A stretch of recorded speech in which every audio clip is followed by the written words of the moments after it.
as I told you that I have already talked to you how the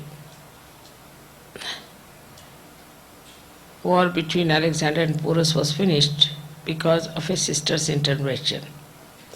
And also how Sri Krishna, whose sister was Draupadi, Vishnu Maya was born as Draupadi, and how he came to save her chastity by rushing all the way from Dwarika.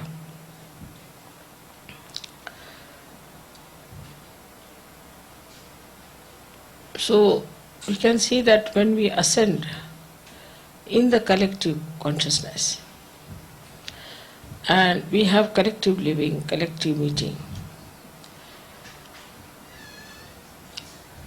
at the Vishuddhi Chakra, Sri Krishna established this, or he manifested this pure relationship of a sister.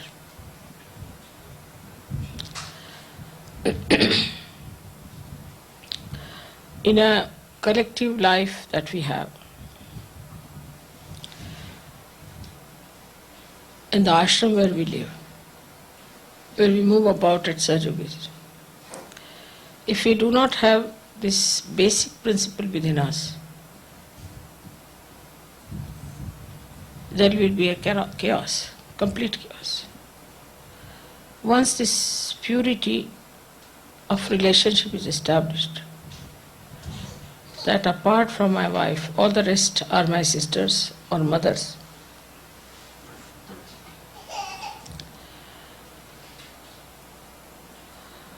it cannot be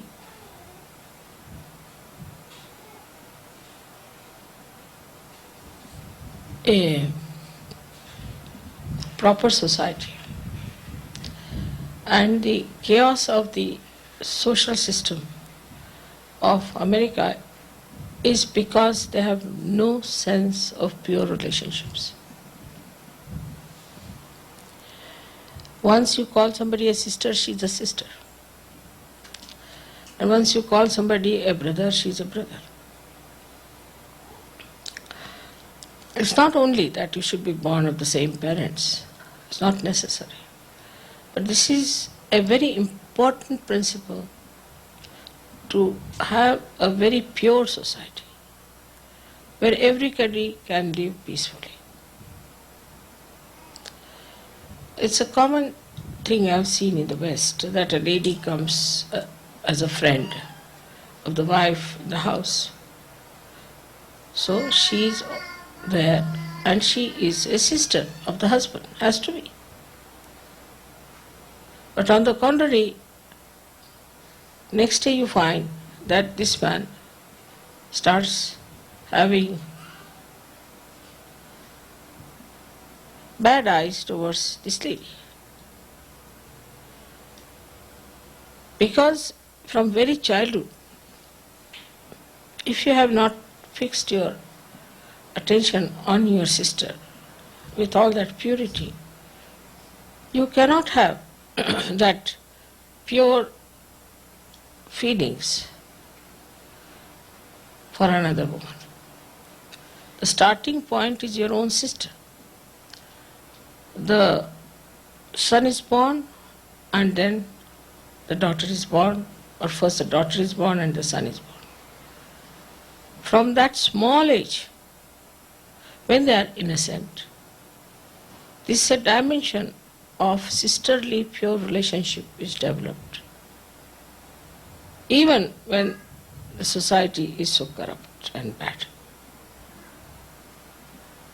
But at a very young age, say at the age of 18 years, because of the social relations here and the social ideas, the second part, which is a brother's duty towards the sister, is to respect the chastity of his sister and to protect it. And also it is the sister's duty to keep the brother morally all right. So once it becomes freedom after 18 years of time, 18 years of age, then the sister goes with any man, lives with any man, the boy is not supposed to say anything. Or if the brother goes and stays with anyone, the sister cannot say anything, she cannot interfere. On the contrary, like India, anywhere, or I was told also in China and Egypt, even Islamic countries, if they find their sister going with another man, then shoot that man in the Islamic countries. In India they may not shoot, but they will see that the sister is put right. Same with the brother. In India, I can say, in China also, if the brother is immoral, he is going the wrong way, then the sister tries her level best to bring him back to normal morality. It's very common that if a man is doing wrong, then the wife goes to the sister and she's very anxious and she becomes very upset about it. She goes all out to correct her brother. And this innate understanding exists within us. In every person, whether you are born in America or anywhere, that if the brother is doing the wrong thing, if he's smoking, if he's doing wrong things, more than the mother, the sister feels it. More than the mother, the sister wants that it should be corrected. And she goes all out to fight it out. Mother may start crying, weeping, give up. But the sister will go on fighting her brother. In her all efforts, she will see to it that the brother comes round.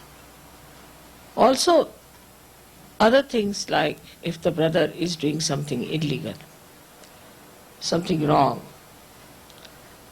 something which is detrimental to the society, it is the sister who has a right, divine right, to go and correct. In a society where this relationship is very pure and where societies are quite settled down, the question doesn't arise mostly that the sisters do wrong. But supposing a sister does something like that, supposing a sister goes out of the family, she tries to give up her family for somebody else, or she tries to dominate her husband, or to do something wrong in the family, then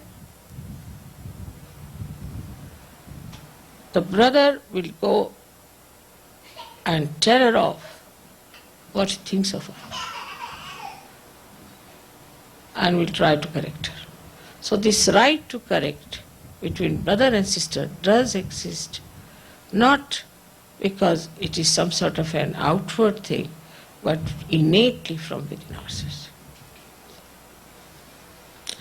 This is the Ganesha principle which acts on Vishuddhi Chakra, where whatever communications we have a sister's relationship and a mother's relationship. Krishna also had a foster mother, as you know, and the relationship with him was exactly like her own son. So if you call somebody as a mother, it has to be absolutely pure relationships. So there are three types of relationships with the women.